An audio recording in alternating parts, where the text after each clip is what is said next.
Wakijaribu kupunguza homa ya binti yao, wanandoa hao walimtumbukiza kwenye bafu la maji ya barafu kali. Msichana alianza kupiga kelele mara moja kwa mshtuko, na hali ikawa mbaya zaidi alipopata makohozi yakakwama kooni mwake. Lakini badala ya kumsaidia, baba alimshikilia chini, akimsukuma zaidi ndani ya maji. Mama alipokuja kumzuia, alimrukia na kumsukuma kando. Baada ya saa moja ya kupambana, hatimaye msichana alilegea ndani ya bafu. Kisha jambo lisilowezekana likatokea. Sio tu kwamba alikuwa hai, bali kwa namna fulani alipata uwezo wa kupumua chini ya maji. Inageuka kuwa msichana hakuwa binti yao wa damu. Alikuwa kiumbe mchanganyiko kilichoundwa kwa kuchanganya DNA ya binadamu na mnyama pamoja na viungo vya kiumbe wa majini. Jack hakuwa anajaribu kumuua. Alikuwa analazimisha mwili wake kufungua uwezo wa kupumua chini ya maji. Kadri miezi ilivyopita, Lisa alikuwa, na kama msichana yoyote wa balehe, alianza kujali muonekano wake. Wazazi wake hawakuwahi kumruhusu kutoka nje ya nyumba, wakiogopa majirani wangemwona kama mnyama. Lakini Lisa alikuwa na roho ya uasi.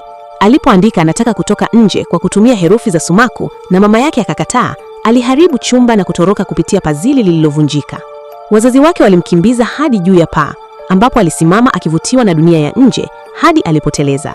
Lakini badala ya kuanguka, Lisa alichipua mabawa. Hapo ndipo waligundua kuwa alikuwa na uwezo wa kuishi majini, ardhini na hewani. Baada ya hapo, mama yake alianza kumjali sana, akimpaka vipodozi, akimvalisha kama msichana mzuri wa kawaida.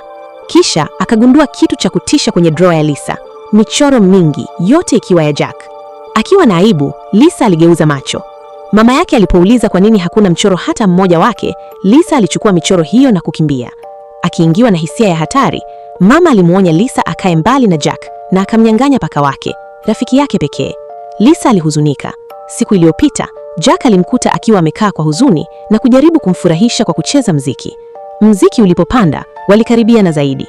Akimtazama Lisa aliyekuwa tayari amekuwa, Jack alihisi kitu kisicho sahihi kikianza ndani yake. Macho yake ya ndoto yalimfunga, yakimvuta karibu. Kwa shida aliweza kujiondoa kwa wakati.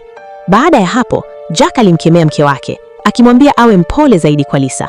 Baada ya yote, alikuwa majaribio yao na hatimaye angepelekwa kwa kampuni. Akitambua kuwa alikuwa amevuka mipaka, mama alienda chumbani kwa Lisa, akaomba msamaha na akamrudishia paka wake.